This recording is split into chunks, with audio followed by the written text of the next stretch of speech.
What motivates you to get outside? Is it a combination of things? Yeah, I would say so. I mean, in my belief, and what I know to be true, I know that I need to be outside every day, Mm. and that it's life-giving, Yeah. and that it's good for me, and it's where I slow down and hear myself and hear God better. Yeah.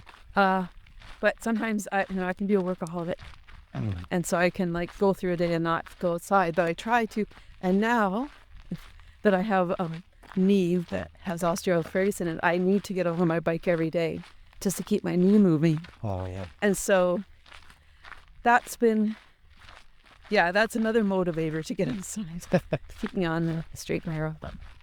How's your knee today? It's better. I've been doing knee strengthening exercises. Yeah. My sister-in-law is a physio. She's helping you out with that. Yeah. How does it impact your mental health?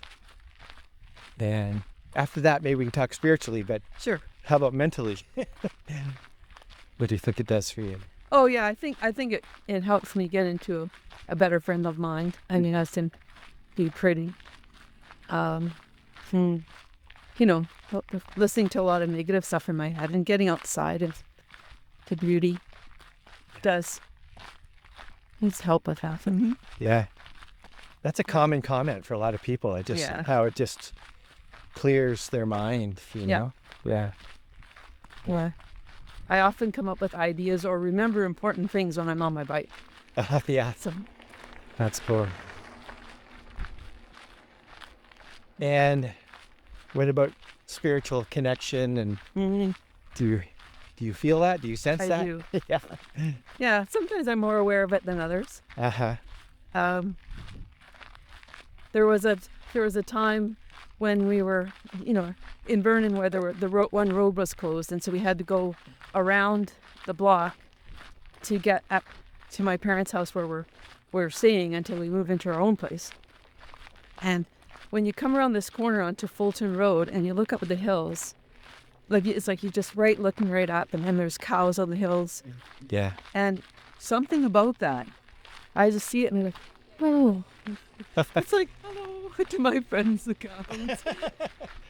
I don't know what it is, but it's just like... Is that a scene? So that's a scene that you regularly see? Yeah.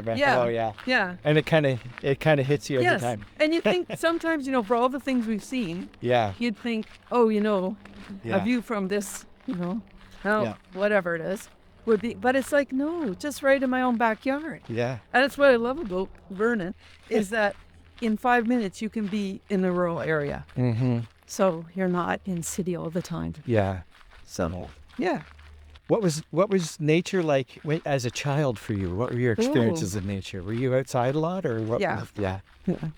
Well, yeah, my siblings and I would we'd build forts and we'd camp in the backyard, eat stuff out of my mom's garden, stuff like that. Yeah. And I remember I lived in the country in Ontario, and when something would happen to me, somebody would be mad at me, or I get my feelings hurt or something like that, I would walk down to where the railroad crossed. There was a place where it crossed a creek, and I'd go down into this little cement or concrete ledge, and I would just sit there. And I just felt like it was my God space. Oh, yeah. And I could be loved there. And I'm thinking, and I think back on it and I go, what about a train came right there? But a train never came when I was there. Or I heard it and I got out of there. But it was, that's a strong memory for me of a place of being comforted, being outside in that little spot above the creek. Yeah. Do you think that has carried over into your life, even up to today, that you had that happen as a child and you had that sense that I don't know. Maybe it's. Yeah. You think there's something connected to that childhood experience? It's interesting because just as I was naming that now, I remember a prayer time I had in a retreat where I had this sense of belonging. I wrote about it on my blog. Oh yeah. And one of the pictures I had in that was watching a 100-car train go by, and as if each car said, "You belong, you belong, you belong, you belong, you belong." Almost like a mantra. Yeah. And I never connected it now until now. Yeah. So that I sort of got stuck at your question. I went, oh, wow, that's pretty cool. You mean you just thought of that right now? I did. You belong, you belong, you belong. Well, I thought of the train Yeah. and then being underneath the train tracks. Yeah. And I never connected those two things. Mm. But Yeah. I'm not surprised. I often find God works like that. And maybe you've talked about it already, but like, have you ever had maybe another experience that just has really left a mark in your life? Yeah. A real major. Yeah. Yeah. I knew this question was coming, so You've had a chance to think about it. I had a That's good. chance to think about it because this 68-year-old brain doesn't come up with things as quickly as I used to. But I think one of the ones that was really significant for me was in 2015, and I was just starting to facilitate for Living from the Heart. And I finished working at the church I was at, and I was starting off as a spiritual director. And I had like 2 people, or maybe 3, that I was accompanying. And Fred and I, it was January, and Fred and I went down to the Oregon coast. And just a few days, just to take a break. And between our old life and our new life. And the full time we were there, and I just walked on the beach and rested and read and stuff. And I felt like I was disappointed.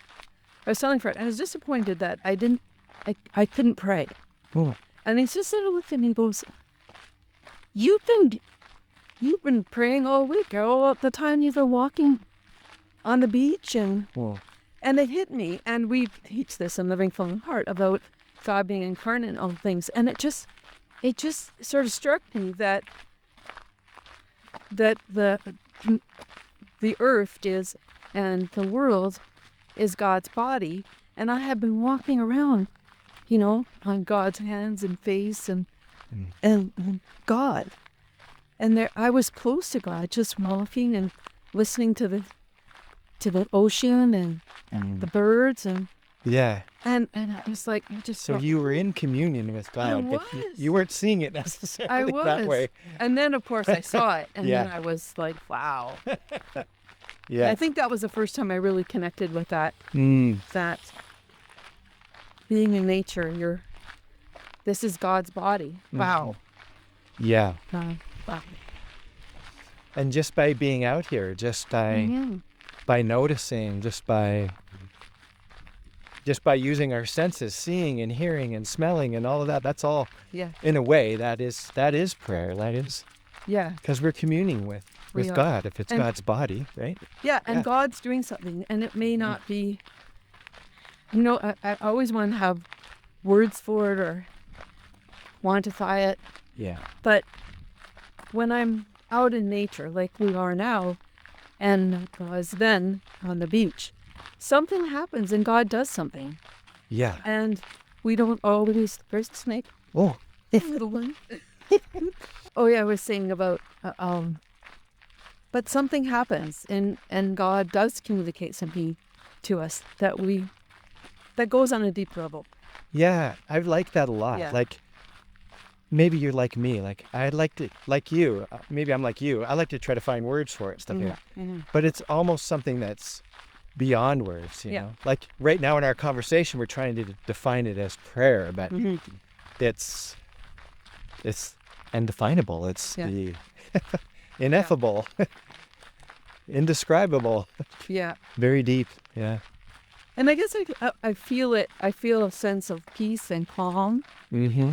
And lately I go along and I notice a tree and I go, wow.